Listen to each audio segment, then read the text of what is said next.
लोगों को पता चल गया था कि कश्मीर के अंदर मिलिटेंसी शुरू हो गई है। 89-90 तक तो समझ नहीं आया कि ये हो क्या रहा है, बट 91 आते आते पूरा समझ आ गया कि ये हो क्या रहा है कश्मीर के अंदर। मेरा नाम जसबीर सिंह सेठी है। मैं बेसिकली कश्मीर से बिलोंग करता हूँ। पता चलता था कि अरे यार वो तो उधर चला गया मिलिटेंटों के साथ। अरे कहाँ गया वो, पाकिस्तान गया या कहाँ गया कुछ पता नहीं, बट चला गया जी, उनके साथ वो काम कर रहा है। तो कुछ फ्रेंड्स मिले भी जो मिलिटेंट बन गए थे, कैजुअली कभी मिल गए। तो बड़ा भयानक पीरियड था वो। ये नहीं कह सकते हम कैसे आया, बट पॉलिटिकली आया, कैसे आया, बट अच्छा पीरियड नहीं उसको कह सकते हो आप। तो उसमें काफ़ी सारा हमने अपनी आंखों के सामने ऐसे इंसिडेंट्स देखे हैं कि बताने में मतलब डर लगता है। कई रातों तक, कई रात नहीं बोल सकते आप, सालों तक हमने अच्छे से सोया नहीं है। जब भी हम सोते थे एकदम से फायरिंग स्टार्ट, तो रात रात बैठना, मम्मी ने बोलना क्यों नहीं सो रहे हो, तो अचानक से जग जाना। तो ऐसा पीरियड था कि मेंटली सुकून नहीं था कि कब क्या हो जाए। हमें किसी ने तंग नहीं किया, ना तो हमें गवर्नमेंट ने तंग किया, ना तो हमें मिलिटेंटों ने तंग किया, कभी ऐसा कुछ नहीं हुआ। बट मुश्किल से ही बच्चे हैं कि आपके सामने अभी हैं कि आपको बता सकते हैं कहानी। कई बारी पापा के साथ सिटी में गए तो एकदम से फायरिंग स्टार्ट हो गई, या आर्मी वालों के ऊपर अटैक हो गया मिलिटेंट्स का। तो लोगों के बाद अब एक लोकल आदमी की क्या उसमें गलती है। तो इतना ज़्यादा हरास और इतना ज़्यादा मारपीट वो हमने झेला हुआ है। मैं भी टेबल्स के नीचे या कहीं फंस गए तो पूरा पूरा दिन धूप को देखो जी, ये सब तो हमने भी झेला हुआ।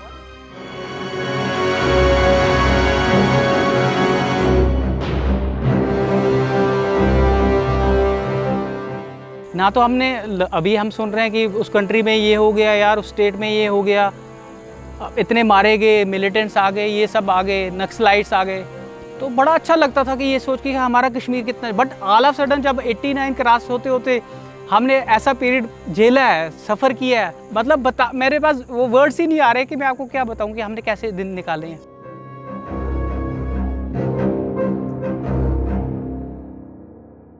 जम्मू और कश्मीर से 370 हटने के बाद एक नई शुरुआत हुई है, लेकिन उससे पहले भी ये जगह अब तक इतने बदलावों से गुजरा है। इतनी रीजन इस रीजन ने इतने सारे बदलाव देखे हैं एक बहुत छोटे अरसे में, जो शायद दुनिया में किसी और रीजन ने नहीं देखे होंगे। जम्मू और कश्मीर से आज आर्टिकल 370 हट चुका है और जम्मू और कश्मीर एक नई राह पर है। लेकिन जम्मू की जो शक्ल आज हम देखते हैं, उसके पीछे बहुत से लोगों का योगदान है, उसके पीछे बहुत से लोगों की अपनी कुर्बानियाँ हैं। उनमें सबसे पहला नाम है जनरल जोरावर सिंह का, जिन्होंने जम्मू के साथ कश्मीर को सबसे पहले मिलाया और जीता। जनरल जोरावर सिंह ने बाल्टिस्तान, गिलगित जैसे, तिब्बत जैसे बहुत से एरिया डोगरा डायनेस्टी के साथ मिला दिए। उन्होंने भारत के सबसे कठिनतम सैन्य अभियान का नेतृत्व किया, वो भी लगभग 200 साल पहले। जनरल जोरावर सिंह को ईस्ट का नेपोलियन भी कहा जाता है। जनरल जोरावर सिंह का नाम आज भी भारत के सबसे महानतम सैन्य कमांडरों में लिया जाता है। भारत के इतिहास में, चाहे वो भारत का इतिहास हम 5000 साल का कहें या हम लिखित इतिहास की बात करें तो 3000 साल का इतिहास कहें, ये भारत के इतिहास में पहला समय था जब लद्दाख क्षेत्र को भारत की भूमि के साथ मिला दिया गया था। और इसको करने वाले महाराजा गुलाब सिंह जी और उनके जनरल जोरावर सिंह जी थे। जनरल जोरावर सिंह जी यहीं पर नहीं रुके और उन्होंने लद्दाख से आगे बढ़कर तिब्बत पर भी हमला किया और तिब्बत के एक बहुत बड़े भूभाग को अपने साथ मिला लिया।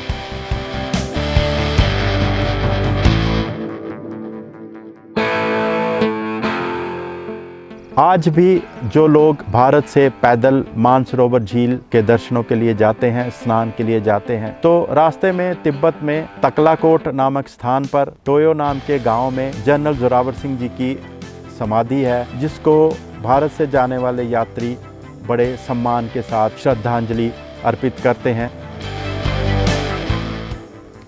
अब देखिए, उनका जो अंतिम युद्ध हुआ था वो दिसंबर में हुआ था 1841 में, और 12 दिसंबर 1841 में उनकी मृत्यु हो गई थी। तो आप अंदाज़ा लगा सकते हैं कि दिसंबर के महीने में इवन हमारे जम्मू या कश्मीर में कितनी ठंड होती है और लद्दाख में क्या हाल हुआ होगा। और मैं तो तिब्बत की बात कर रहा हूँ जहाँ पर ये युद्ध हुआ था।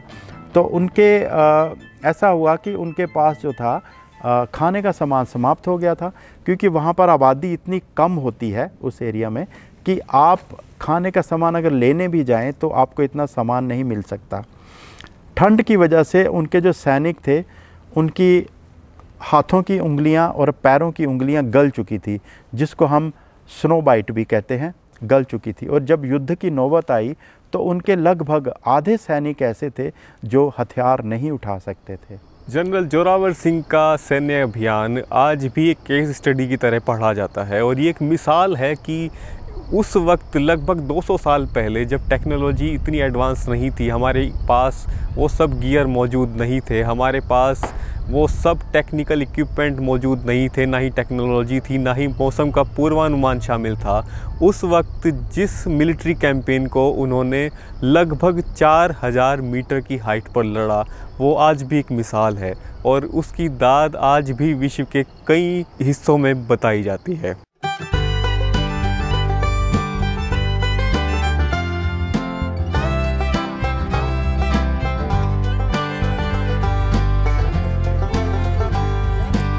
ये जगह बागे-बहु है और ये जम्मू का सबसे पसंदीदा टूरिस्ट स्पॉट है। बागे-बहु एक तरीके से गार्डन की एक सीरीज़ है जिसको नया रूप दिया गया और वक्त के साथ साथ इसको कई नई चीज़ों को शामिल किया गया। हम कह सकते हैं कि बागे-बहु जम्मू का एक नया चेहरा है जिसको काफ़ी खूबसूरत बनाया गया है। ये तवी नदी के किनारे पर बनाया गया है और इस वक्त शाम ढल रही है और यहाँ से पूरे जम्मू को आप साफ तौर पर देख सकते हैं। मेरे पीछे जो आप देख पा रहे हैं वो तवी नदी है और तवी नदी के उस तरफ जो जम्मू है वो पुराना जम्मू है और इस तरफ जो जम्मू है वो नया जम्मू है।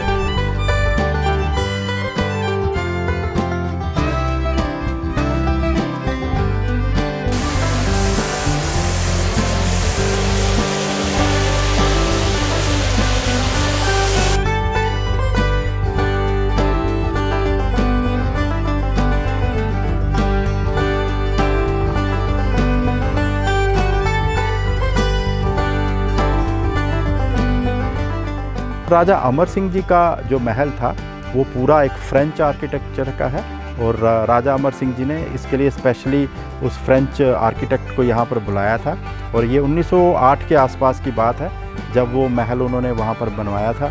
लेकिन बदकिस्मती से जब वो महल बन गया था, थोड़ा सा काम रहता था, तो राजा अमर सिंह जी की मृत्यु हो गई थी, जिसकी वजह से उस काम को रोकना पड़ा।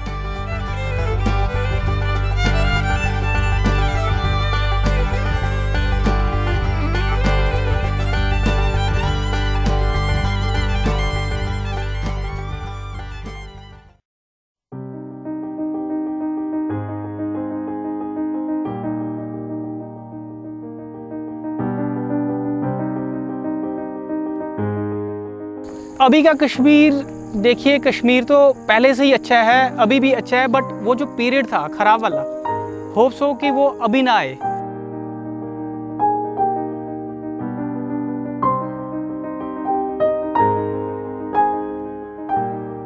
लोगों की सोच चेंज हो। सोच कब चेंज होती है? जब आपके पास कुछ करने को, आपके पास सोर्सेज हों। अभी देखिए, आप अगर आप पढ़ लिख के आपके पास कुछ काम ना हो तो आपको बहकाने में आपका ज़्यादा टाइम नहीं लगेगा। कोई भी आपको बहका के कुछ भी करा सकता है। तो वो सोर्सेज पैदा करने, ना कि हमने बोलना है। जॉब्स क्रिएट करो, अच्छी इंडस्ट्रीज़ का कुछ सोचो, तो ग्राउंड में आने के बाद ही ये सब होगा। यही तरीका है। उम्मीद पे दुनिया कायम है सर। हम भी यही चाहते हैं कि अच्छा हो, अच्छे दिन आए,